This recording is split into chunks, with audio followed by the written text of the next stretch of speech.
And I could not be more proud tonight to present to you and to all of America my father and our next president, Donald J.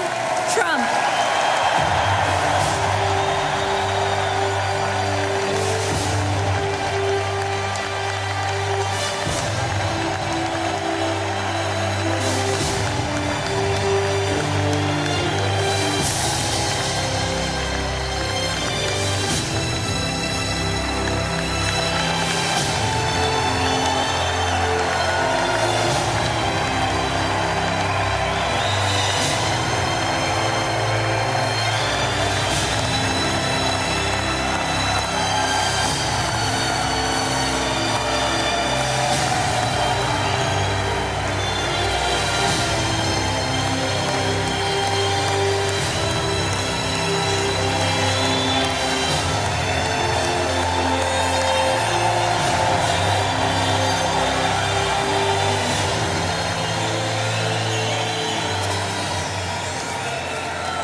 Thank you.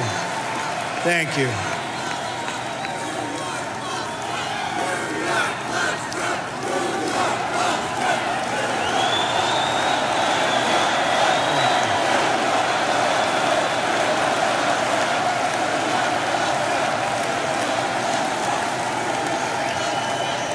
Thank you. Thank you very much. Friends, delegates, and fellow Americans, I humbly and gratefully accept your nomination for the presidency of the United States.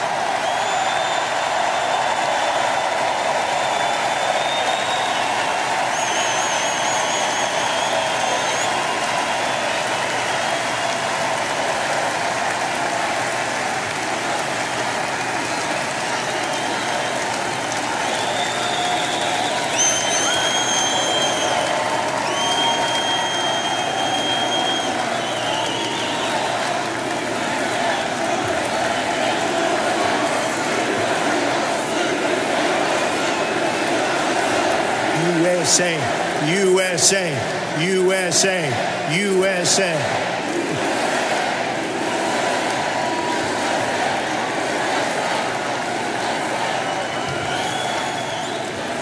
Who would have believed that when we started this journey on June 16th last year, we, and I say we, because we are a team, would have received almost 14 million votes, the most in the history of the Republican Party, and that the Republican Party would get 60% more votes than it received 8 years ago. Who would have believed this? Who would have believed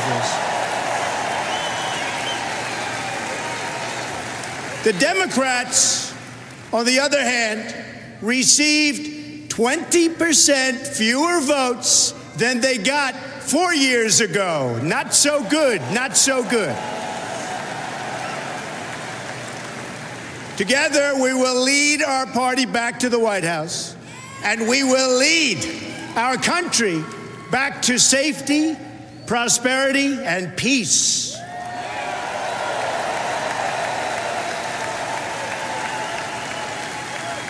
We will be a country of generosity and warmth, but we will also be a country of law and order.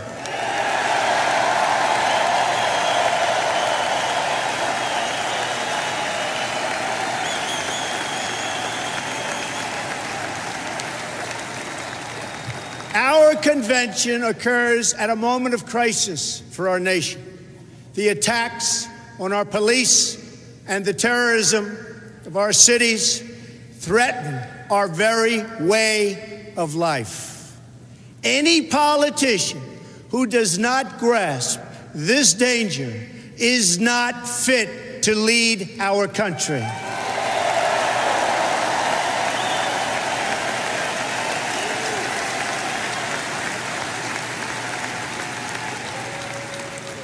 Americans watching this address tonight have seen the recent images of violence in our streets and the chaos in our communities.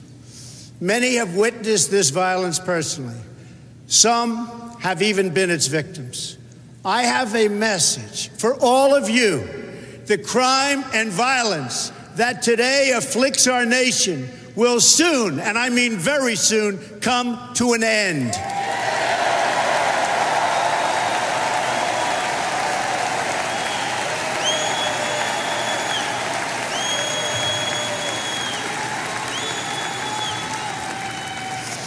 Beginning on January 20th of 2017, safety will be restored. The most basic duty of government is to defend the lives of its own citizens. Any government that fails to do so is a government unworthy to lead.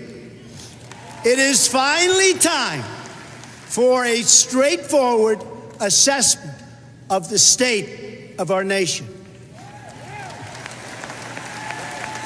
I will present the facts plainly and honestly.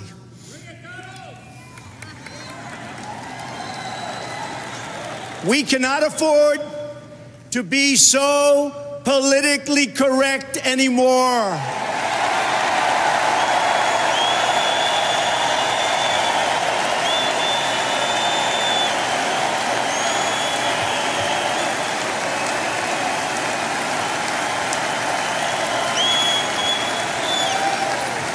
So if you want to hear the corporate spin, the carefully crafted lies, and the media myths, the Democrats are holding their convention next week. Go there.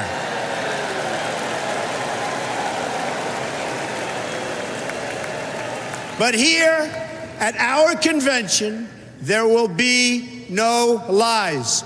We will honor the American people with the truth and nothing else.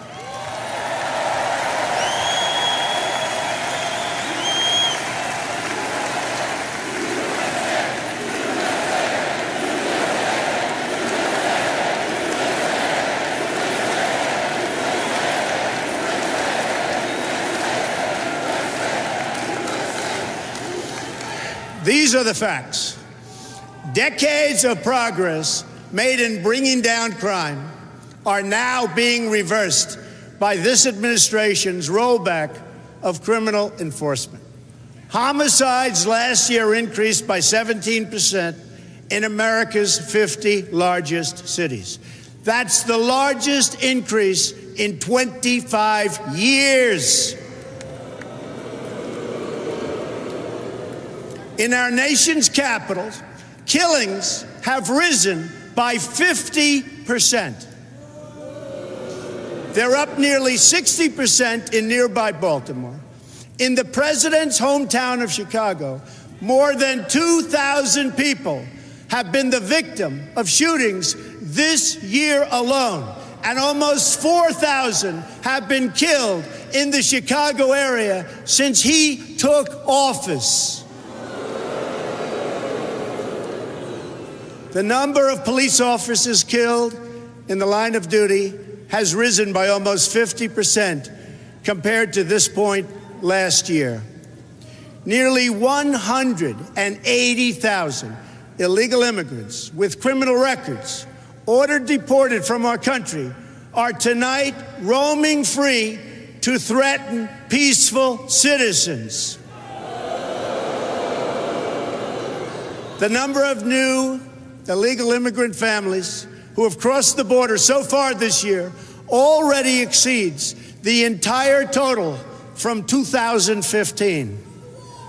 They are being released by the tens of thousands into our communities with no regard for the impact on public safety or resources.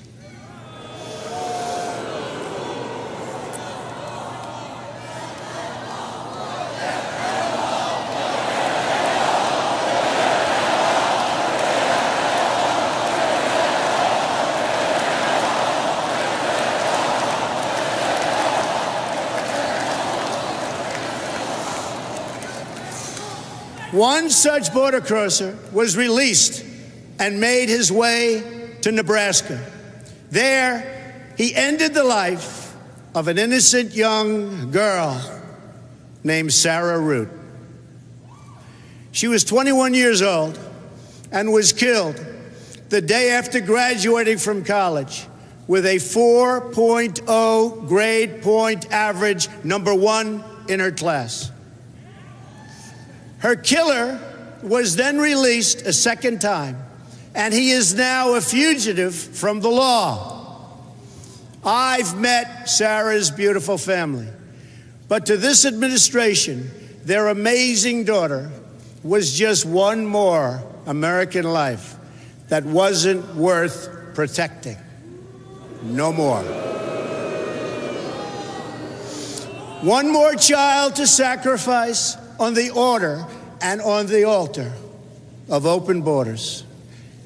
What about our economy? Again, I will tell you the plain facts that have been edited out of your nightly news and your morning newspaper. Nearly 4 in 10 African American children are living in poverty, while 58% of African American youth are now not employed. 2 million more Latinos are in poverty today than when President Obama took his oath of office less than 8 years ago. Another 14 million people have left the workforce entirely. Household incomes are down more than $4,000 since the year 2000. That's 16 years ago. Our trade deficit in goods reached nearly, think of this, our trade deficit is $800 billion. Yeah, think of that, $800 billion. Last year alone, we're going to fix that.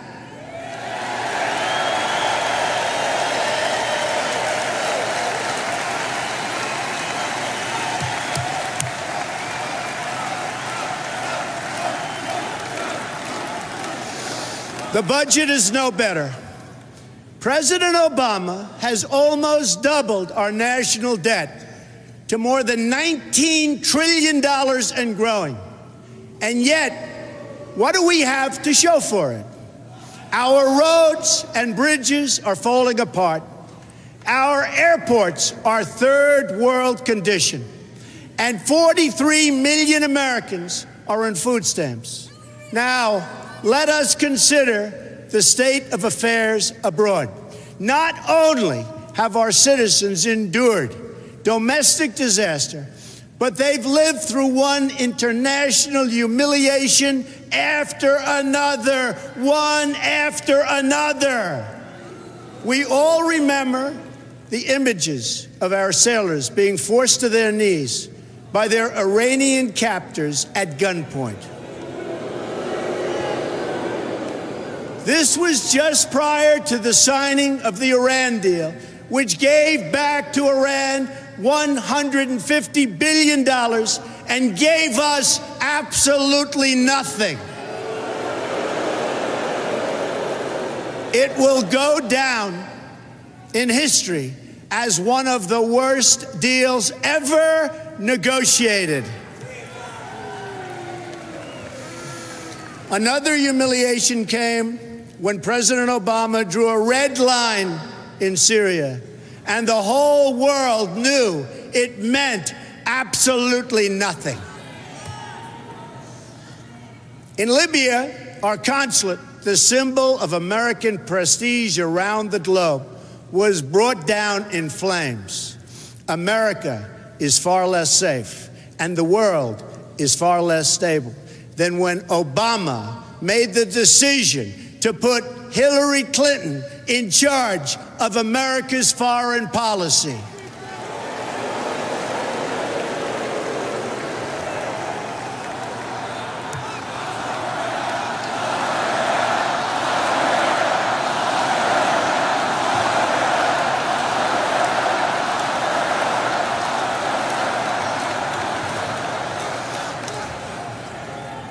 let's defeat her in November. Okay?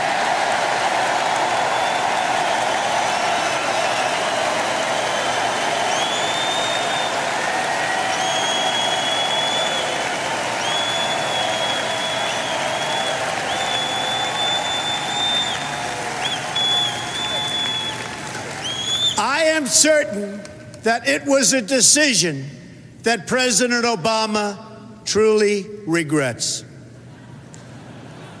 Her bad instincts and her bad judgment, something pointed out by Bernie Sanders, are what caused so many of the disasters unfolding today.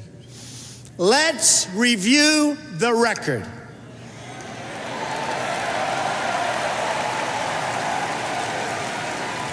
In 2009, pre-Hillary, ISIS was not even on the map. Libya was stable. Egypt was peaceful.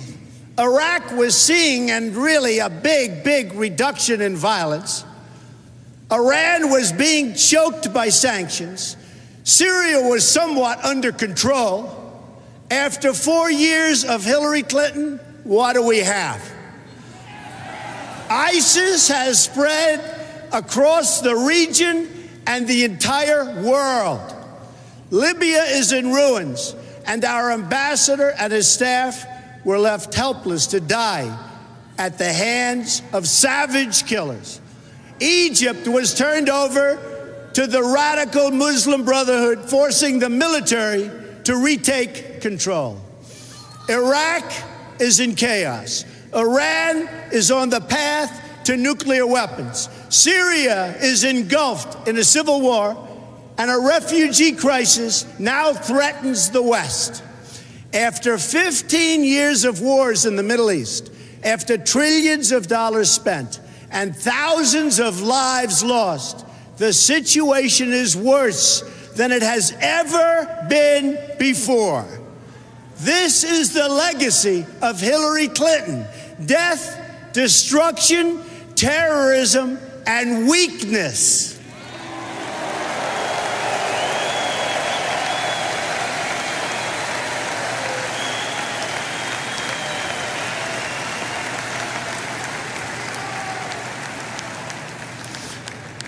But Hillary Clinton's legacy does not have to be America's legacy. The problems we face now, poverty and violence at home, war and destruction abroad, will last only as long as we continue relying on the same politicians who created them in the first place.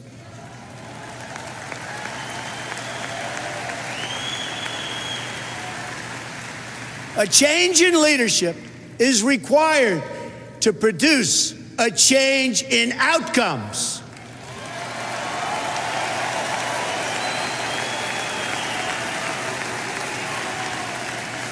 Tonight, I will share with you my plan for Action for America. The most important difference between our plan and that of our opponent is that our plan will put America first.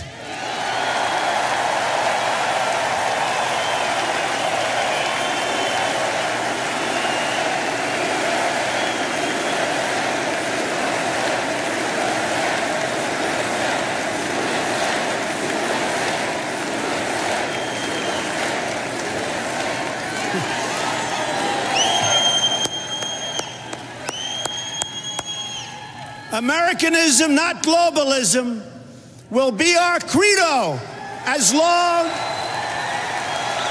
as we are led by politicians who will not put America first. Then we can be assured that other nations will not treat America with respect, the respect that we deserve.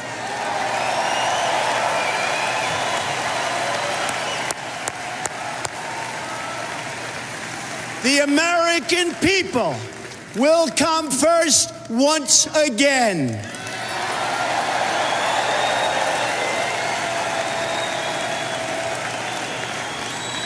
My plan will begin with safety at home. which means safe neighborhoods, secure borders, and protection from terrorism. There can be no prosperity without law and order.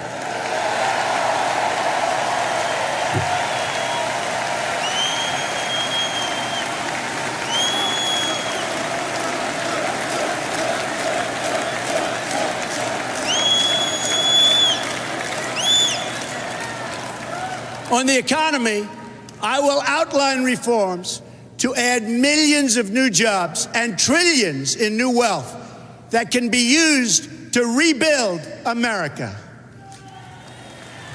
A number of these reforms that I will outline tonight will be opposed by some of our nation's most powerful special interests. That's because these interests have rigged our political and economic system for their exclusive benefit. Believe me, it's for their benefit.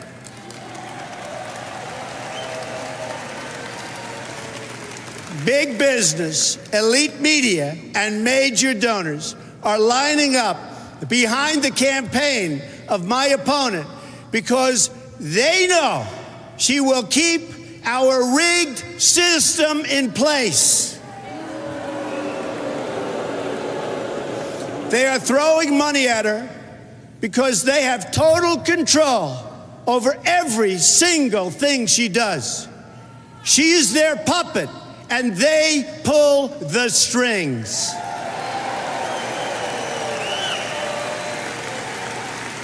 That is why Hillary Clinton's message is that things will never change, never ever. My message is that things have to change, and they have to change right now.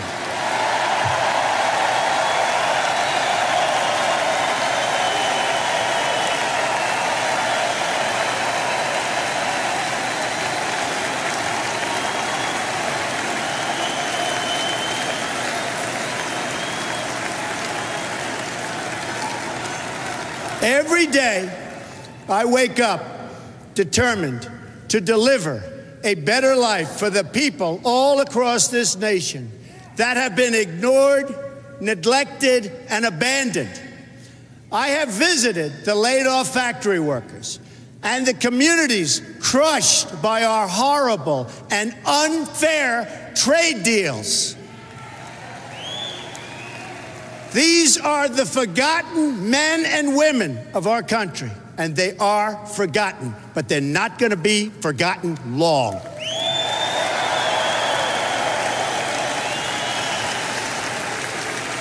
These are people who work hard, but no longer have a voice. I am your voice.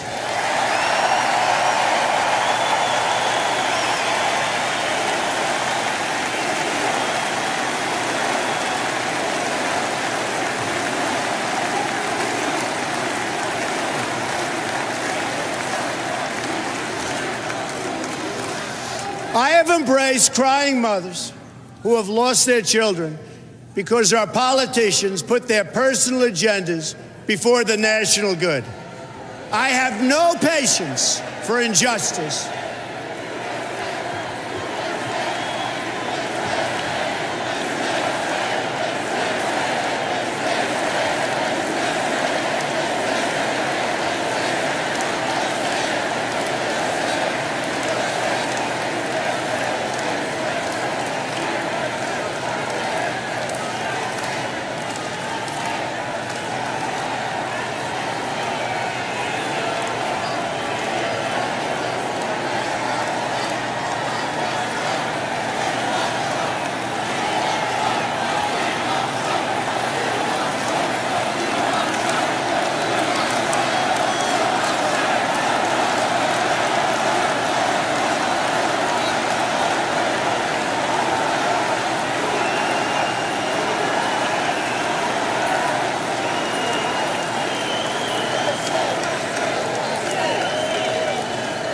Great are our police, and how great is Cleveland?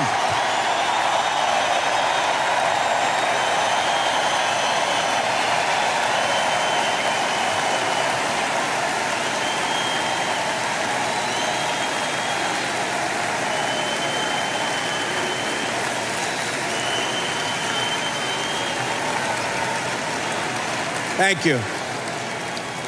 I have no patience for injustice, no tolerance for government incompetence, of which there is so much, no sympathy for leaders who fail their citizens. When innocent people suffer because our political system lacks the will or the courage or the basic decency to enforce our laws, or still worse, has sold out to some corporate lobbyist for cash, I am not able to look the other way, and I won't look the other way.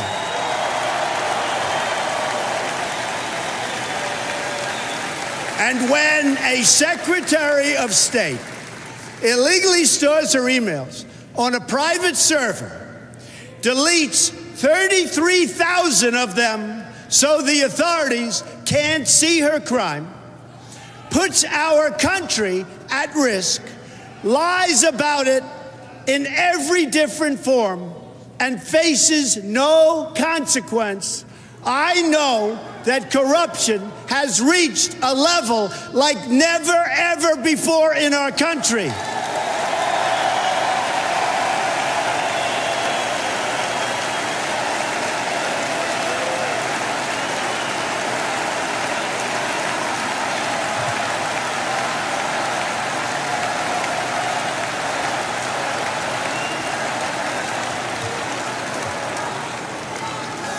When the FBI director says that the Secretary of State was extremely careless and negligent in handling our classified secrets, I also know that these terms are minor compared to what she actually did.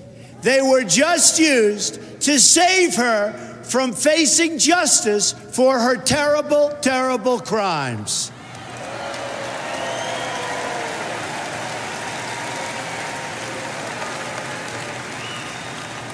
In fact, her single greatest accomplishment may be committing such egregious crime and getting away with it, especially when others who have done far less have paid so dearly.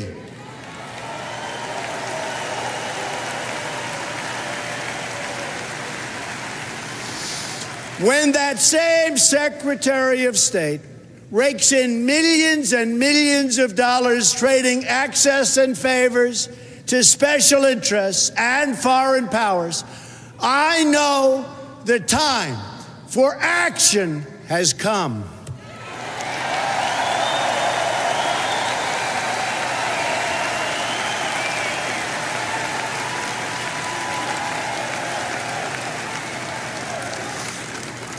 I have joined the political arena so that the powerful can no longer beat up on people who cannot defend themselves.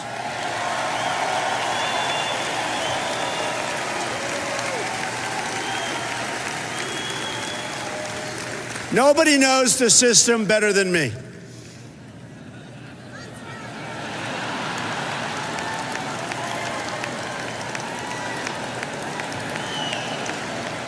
Which is why I alone can fix it.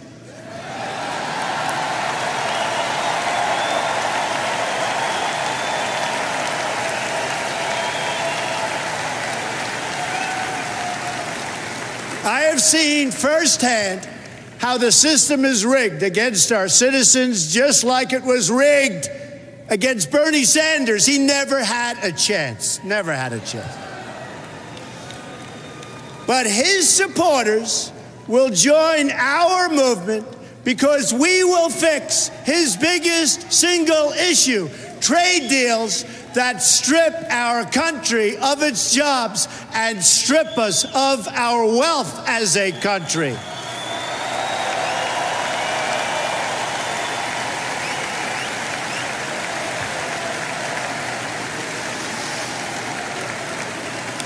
Millions of Democrats will join our movement because we are going to fix the system so it works fairly and justly for each and every American.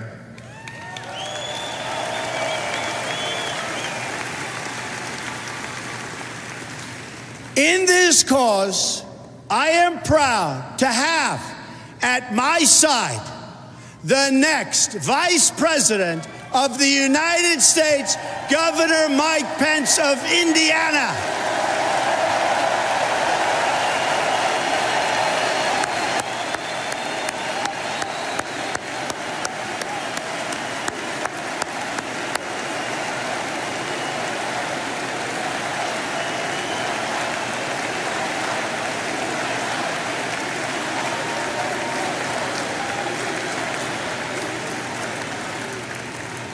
And a great guy. We will bring the same economic success to America that Mike brought to Indiana, which is amazing.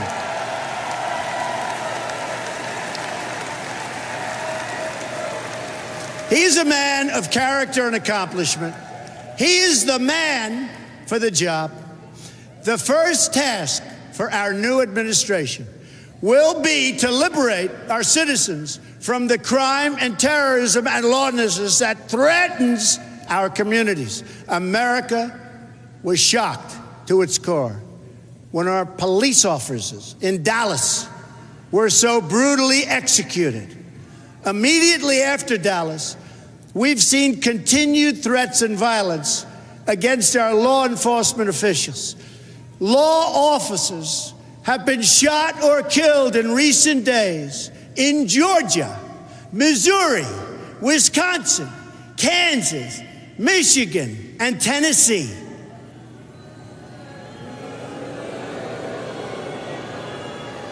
On Sunday, more police were gunned down in Baton Rouge, Louisiana. 3 were killed and 3 were very, very badly injured. An attack on law enforcement is an attack on all Americans.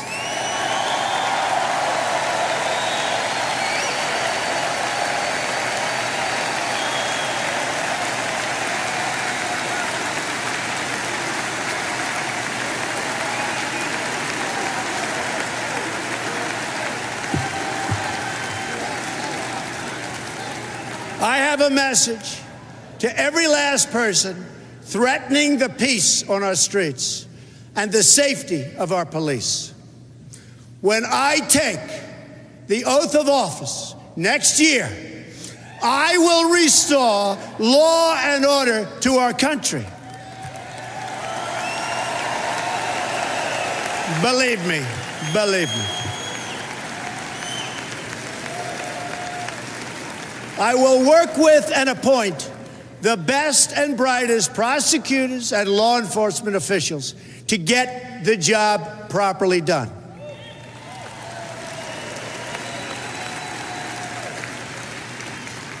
In this race for the White House, I am the law and order candidate.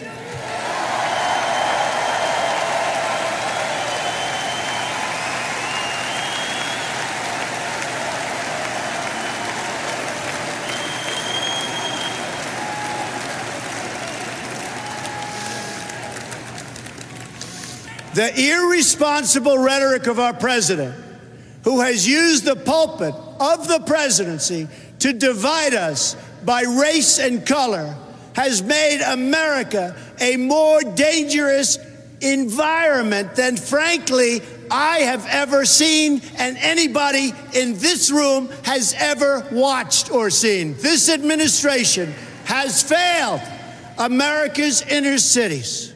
Remember, it has failed America's inner cities. It's failed them on education. It's failed them on jobs. It's failed them in crime. It's failed them in every way and on every single level. When I am president, I will work to ensure that all of our kids are treated equally and protected equally.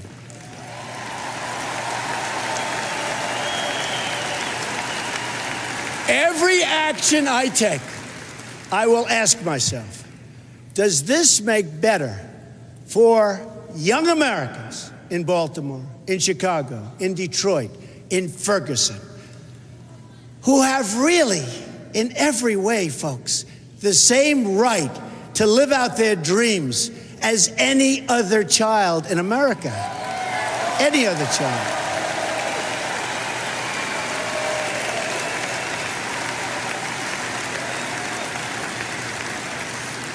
To make life safe for all of our citizens, we must also address the growing threats we face from outside the country.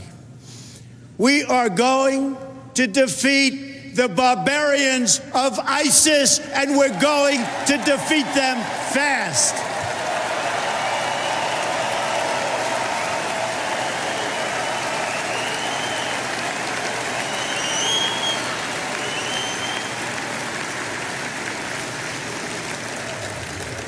Once again, France is the victim of brutal Islamic terrorism. Men, women, and children viciously mowed down, lives ruined, families ripped apart, a nation in mourning. The damage and devastation that can be inflicted by Islamic radicals has been proven over and over. At the World Trade Center, at an office party in San Bernardino, at the Boston Marathon, at a military recruiting center in Chattanooga, Tennessee, and many, many other locations.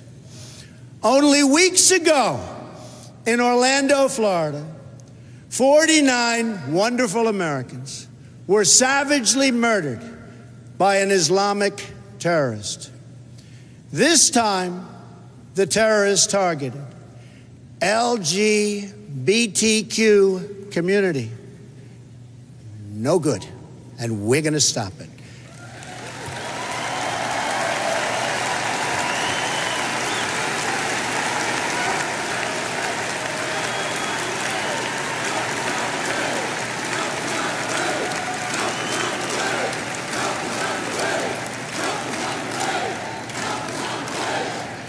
As your president, I will do everything in my power to protect our LGBTQ citizens from the violence and oppression of a hateful foreign ideology. Believe me.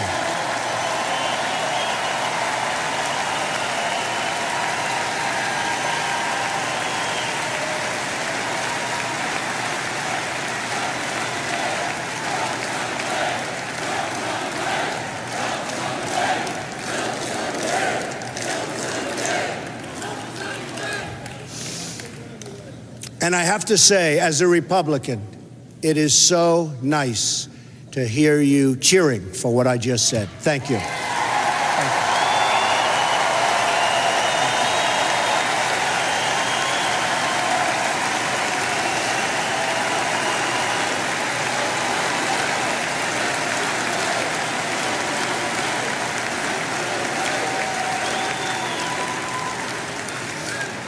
To protect us from terrorism, we need to focus on three things. We must have the best, absolutely the best gathering of intelligence anywhere in the world. The best.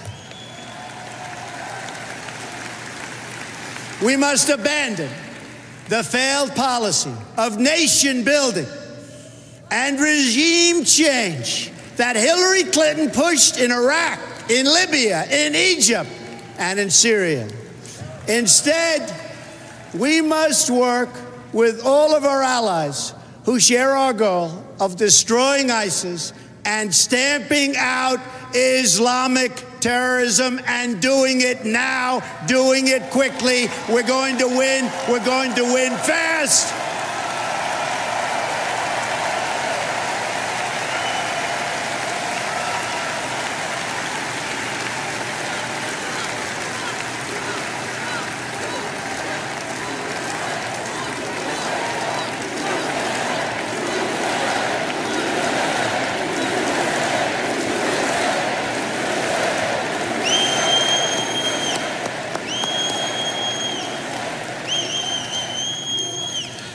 This includes working with our greatest ally in the region, the State of Israel.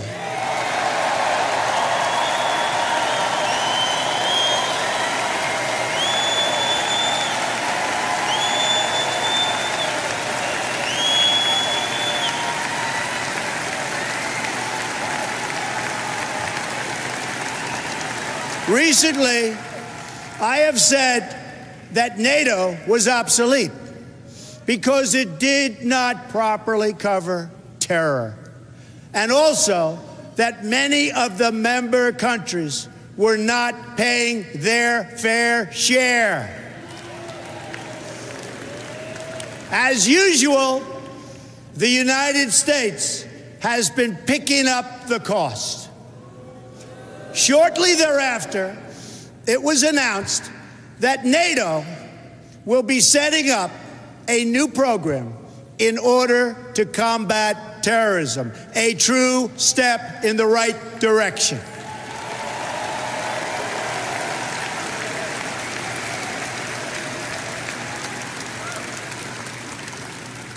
Lastly, and very importantly, we must immediately suspend immigration from any nation that has been compromised by terrorism until such time as proven vetting mechanisms have been put in place. We don't want them in our country.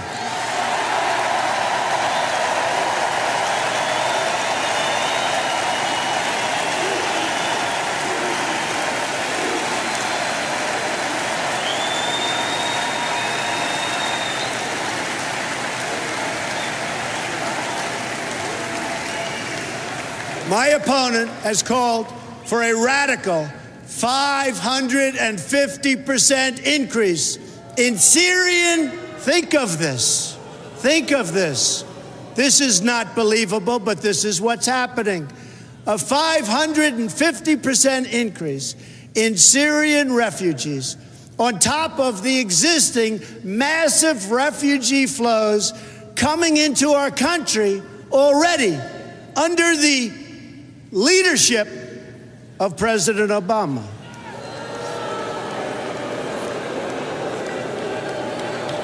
She proposes this despite the fact that there's no way to screen these refugees in order to find out who they are or where they come from. I only want to admit individuals into our country who will support our values and love our people.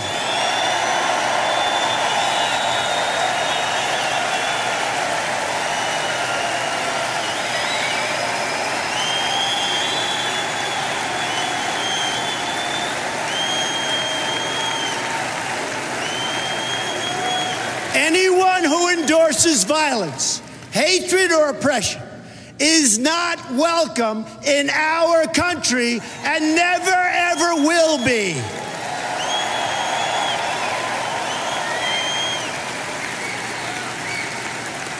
Decades of record immigration have produced lower wages and higher unemployment for our citizens, especially for African American and Latino workers. We are going to have an immigration system that works, but one that works for the American people.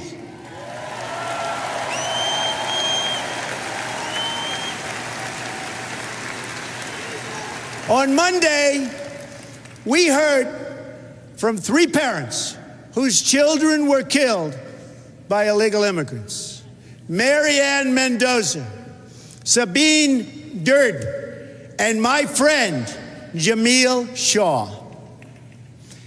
They're just 3 brave representatives of many thousands who have suffered so gravely.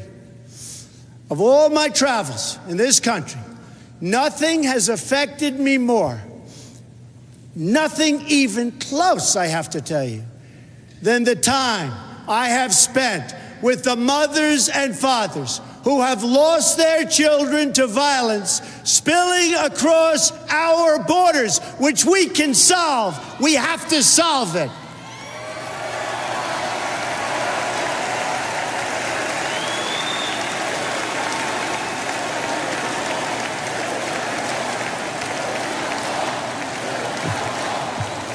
These families have no special interests to represent them. There are no demonstrators to protect them, and certainly none to protest on their behalf. My opponent will never meet with them or share in their pain, believe me.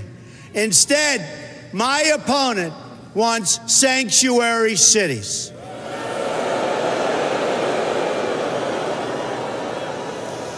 But where was the sanctuary for Kate Steinle?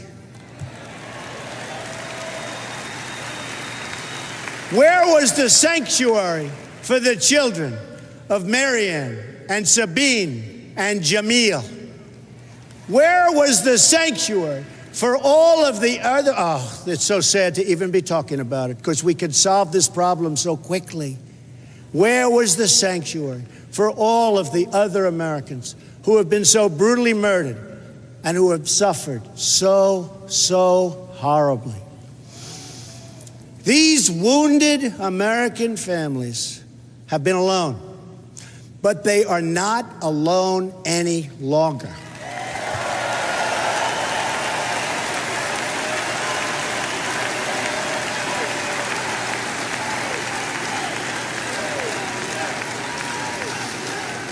Tonight, this candidate and the whole nation stand in their corner to support them, to send them our love, and to pledge in their honor that we will save countless more families from suffering and the same awful fate.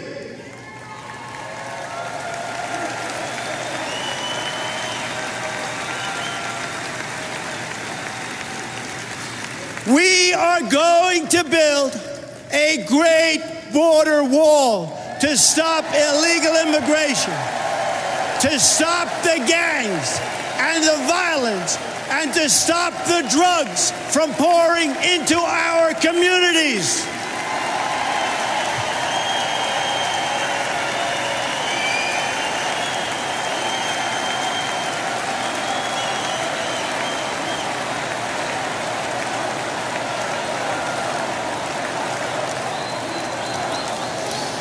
I have been honored to receive the endorsement of America's Border Patrol agents.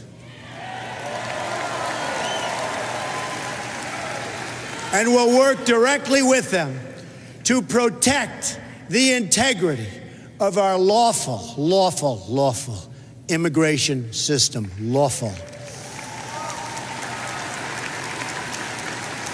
By ending catch and release on the border, we will end the cycle of human smuggling and violence. Illegal border crossings will go down. We will stop it. It won't be happening very much anymore, believe me.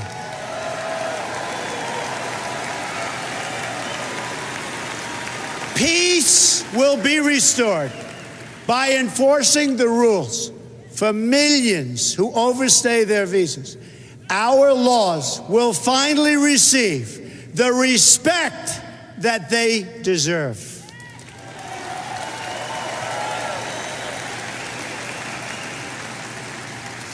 Tonight, I want every American whose demands for immigration security have been denied, and every politician who has denied them, to listen very, very closely to the words I am about to say. On January 20th of 2017, the day I take the oath of office,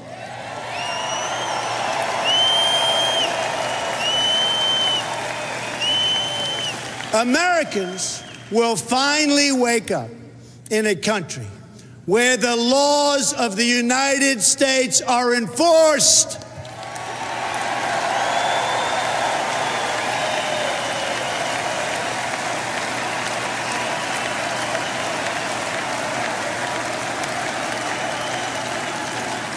We are going to be considerate and compassionate to everyone. But my greatest compassion will be for our own struggling citizens.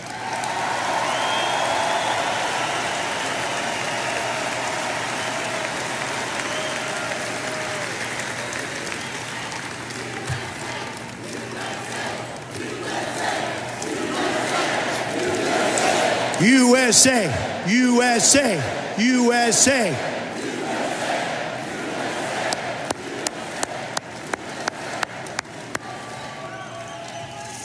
My plan is the exact opposite of the radical and dangerous immigration policy of Hillary Clinton. Americans want relief from uncontrolled immigration, which is what we have now. Communities want relief, yet Hillary Clinton is proposing mass amnesty, mass immigration, and mass lawlessness. Her plan will overwhelm your schools and hospitals, further reduce your jobs and wages, and make it harder for recent immigrants to escape the tremendous cycle of poverty that they're going through right now, and make it almost impossible for them to join the middle class. I have a different vision for our workers. It begins with a new fair trade policy that protects our jobs and stands up to countries that cheat, of which there are many.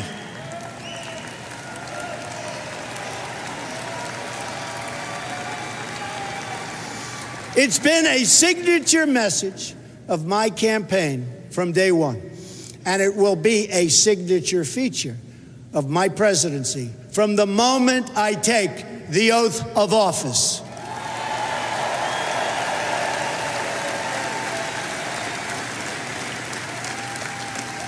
I have made billions of dollars in business-making deals. Now I'm going to make our country rich again.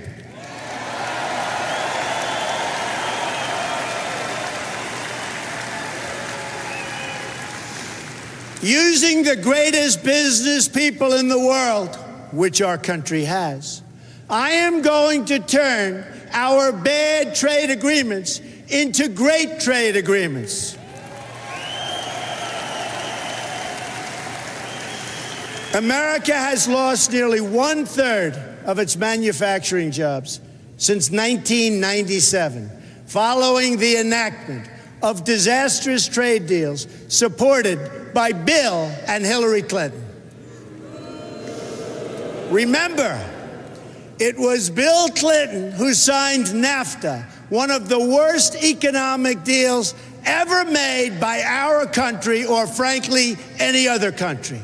Never, ever again.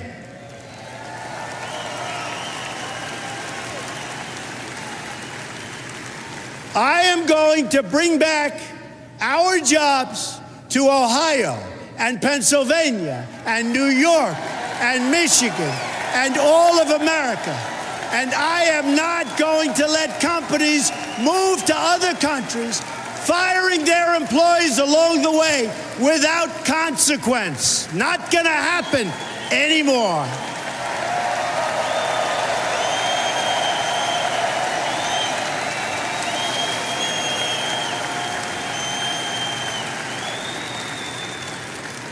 My opponent, on the other hand, has supported virtually every trade agreement that has been destroying our middle class. She supported NAFTA, and she supported China's entrance into the World Trade Organization, another one of her husband's colossal mistakes and disasters. She supported the job-killing trade deal with South Korea. She supported the Trans-Pacific Partnership, which will not only destroy our manufacturing, but it will make America subject to the rulings of foreign governments, and it's not going to happen.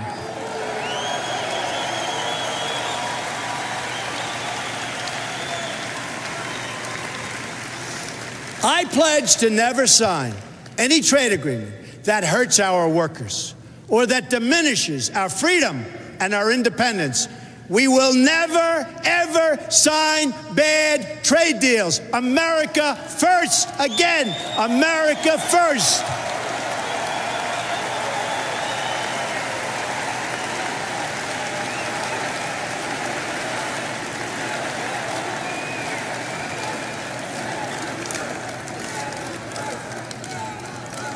Instead, I will make individual deals with individual countries. No longer will we enter into these massive transactions with many countries that are thousands of pages long and which no one from our country even reads or understands. We are going to enforce all trade violations against any country that cheats.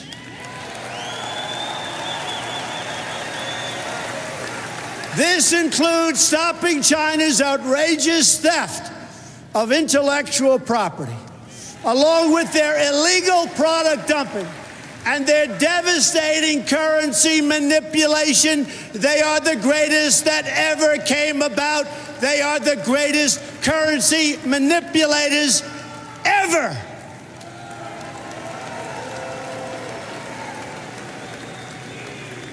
Our horrible trade agreements with China and many others will be totally renegotiated. That includes renegotiating NAFTA to get a much better deal for America, and we'll walk away if we don't get that kind of a deal.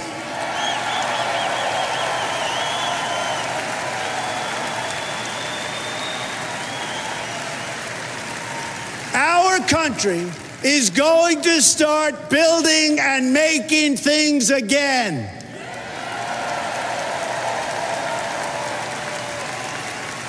Next comes the reform of our tax laws, regulations, and energy rules.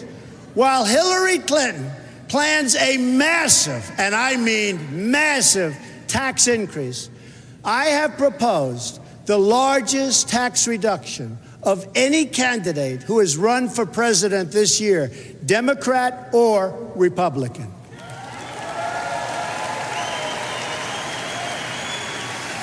Middle-income Americans and businesses will experience profound relief, and taxes will be greatly simplified for everyone. I mean everyone.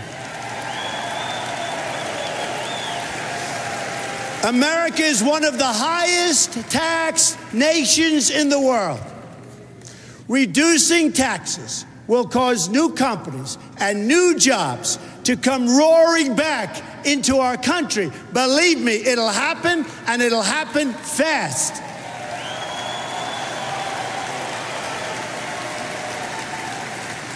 Then we're going to deal with the issue of regulation, one of the greatest job killers of them all.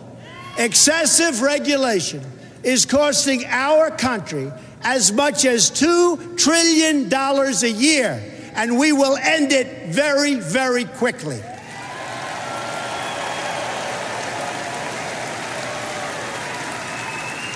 We are going to lift the restrictions on the production of American energy.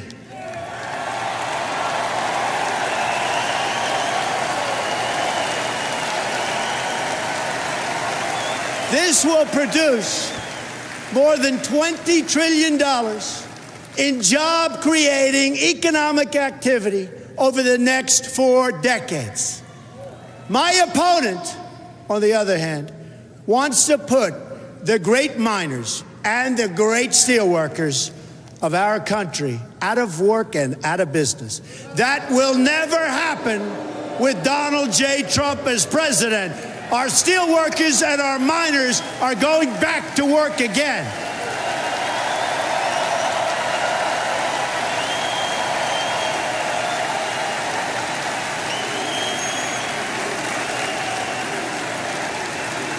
With these new economic policy, trillions and trillions of dollars will start flowing into our country. This new wealth will improve the quality of life for all Americans. We will build the roads, highways, bridges, tunnels, airports, and the railways of tomorrow. This, in turn, will create millions of more jobs.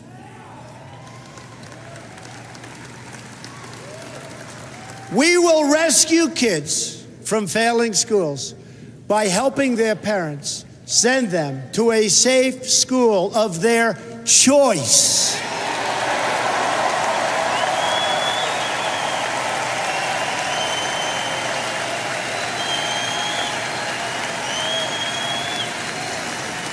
My opponent would rather protect bureaucrats than serve American children. And that's what she's doing, and that's what she's done. We will repeal and replace disastrous Obamacare.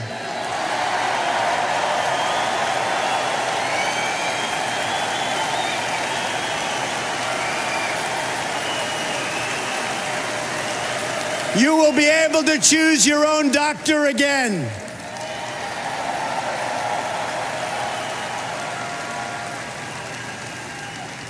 And we will fix TSA at the airports, which is a total disaster.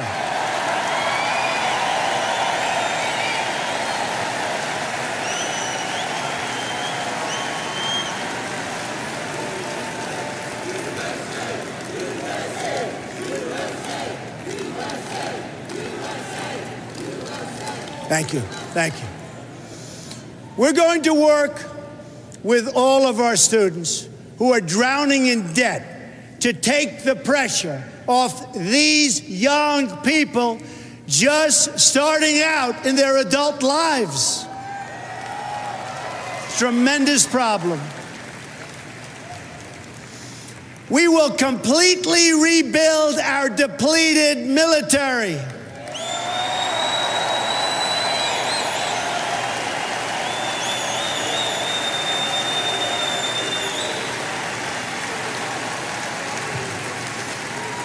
And the countries that we are protecting at a massive cost to us will be asked to pay their fair share.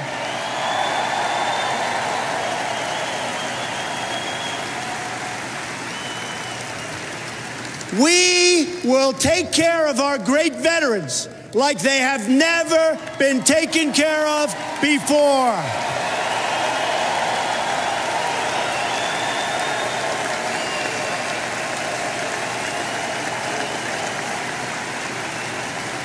My just released 10-point plan has received tremendous veteran support. We will guarantee those who serve this country will be able to visit the doctor or hospital of their choice without waiting 5 days on a line and dying.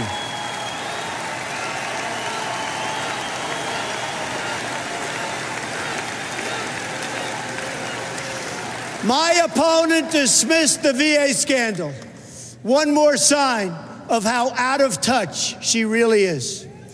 We are going to ask every department head in government to provide a list of wasteful spending on projects that we can eliminate in my first 100 days.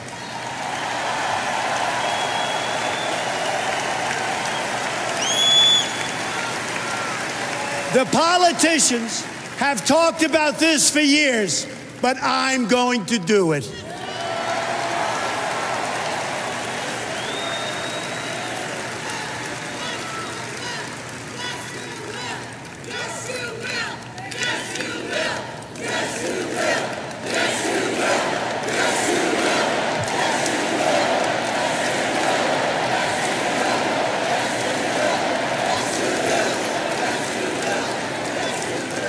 We are going to appoint justices of the United States Supreme Court who will uphold our laws and our Constitution.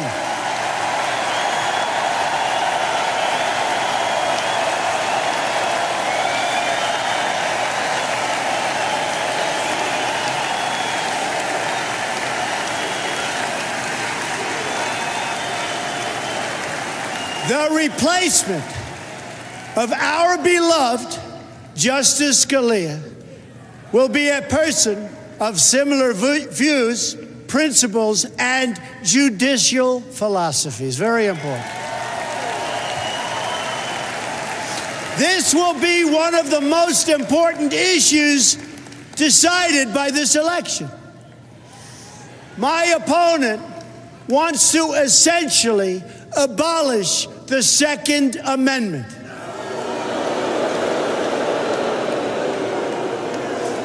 I, on the other hand, received the early and strong endorsement of the National Rifle Association and will protect the right of all Americans to keep their families safe.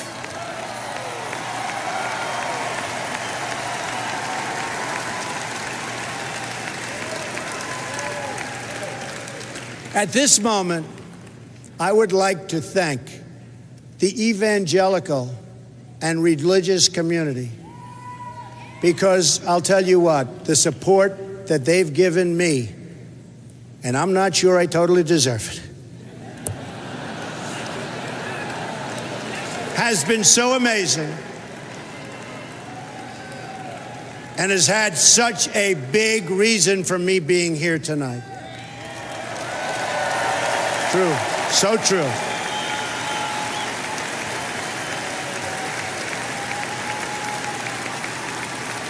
They have much to contribute to our politics, yet our laws prevent you from speaking your minds from your own pulpits.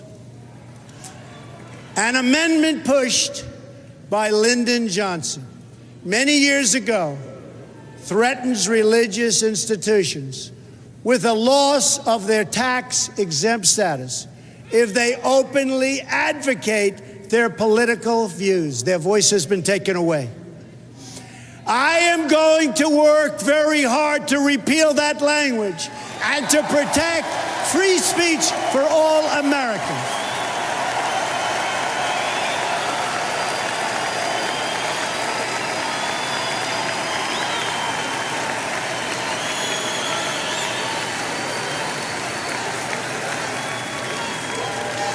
We can accomplish these great things and so much more. All we need to do is start believing in ourselves and in our country again. Start believing.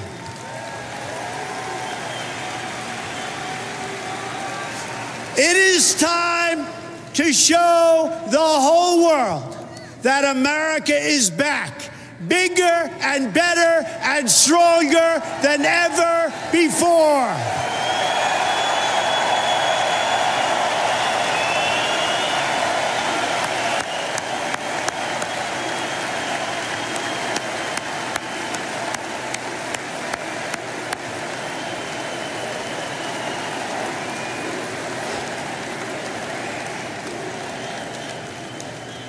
In this journey, I'm so lucky to have at my side my wife, Melania, and my wonderful children, Don, Ivanka, Eric, Tiffany, and Barron. You will always be my greatest source of pride and joy. And by the way, Melania and Ivanka, did they do a job?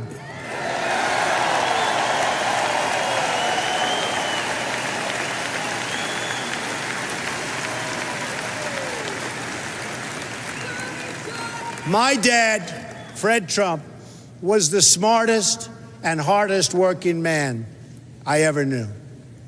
I wonder sometimes what he'd say if he were here to see this and to see me tonight.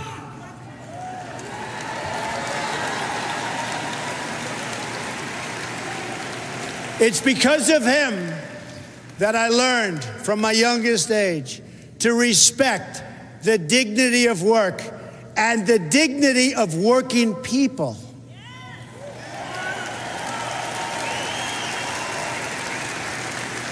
He was a guy most comfortable in the company of bricklayers and carpenters and electricians. And I have a lot of that in me also. I love those people.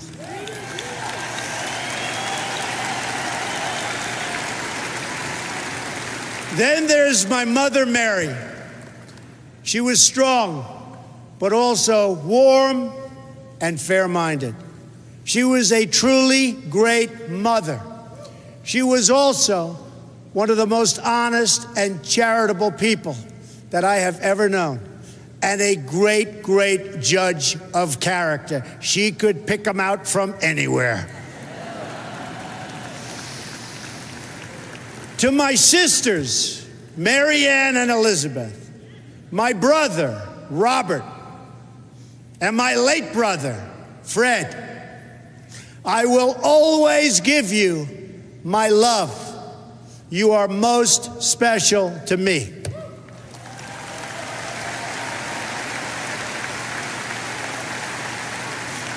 I have had a truly great life in business. But now, my sole and exclusive mission is to go to work for our country, to go to work for you.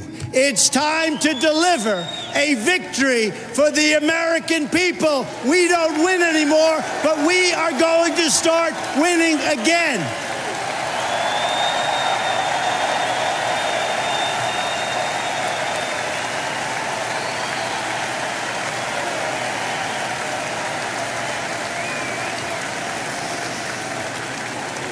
But to do that, we must break free from the petty politics of the past. America is a nation of believers, dreamers, and strivers that is being led by a group of censors, critics, and cynics. Remember, all of the people telling you you can't have the country you want are the same people that wouldn't stand. I mean, they said Trump doesn't have a chance of being here tonight. Not a chance. The same people. Oh, we love defeating those people, don't we? Don't we love defeating those people? Love it, love it, love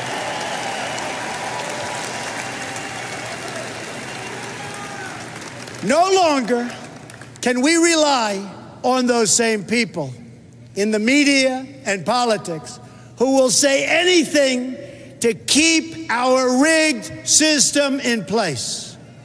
Instead, we must choose to believe in America. History is watching us now. We don't have much time, but history is watching. It's waiting to see if we will rise to the occasion and if we will show the whole world that America is still free and independent and strong.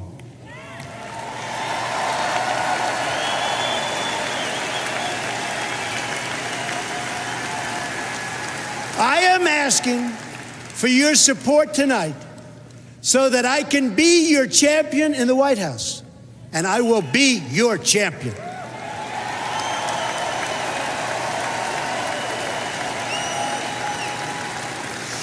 My opponent asks her supporters to recite a 3-word loyalty pledge. It reads, "I'm with her." I choose to recite a different pledge. My pledge reads, "I'm with you, the American people."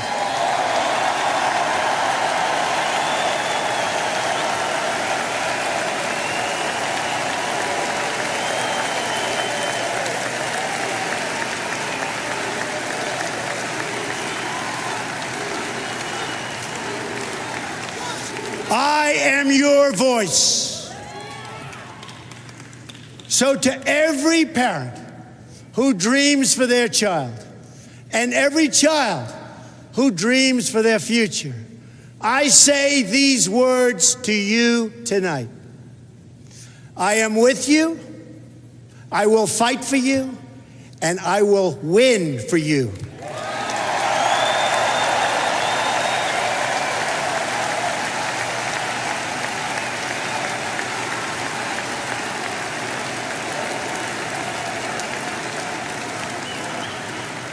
To all Americans tonight, in all of our cities and in all of our towns, I make this promise. We will make America strong again. We will make America proud again. We will make America safe again. And we will make America great again. God bless you and good night. I love you.